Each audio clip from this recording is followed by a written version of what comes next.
Assalamualaikum warahmatullahi wabarakatuh. Selamat sore untuk yang ada di rumah. Saat ini saya berada di Pantai Pakis, Kerawang, Jawa Barat. Situasi banyak sekali wisatawan lokal, dan ini cukup ramai situasinya dan banyak pedagang juga. Kemudian banyak anak-anak berwisata juga di tempat ini. Dan kelihatannya air mulai surut kondisinya,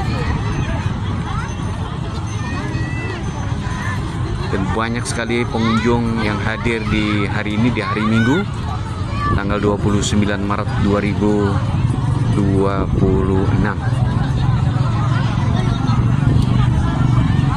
Demikian laporan langsung dari Pantai Pakis, Kerawang, Jawa Barat.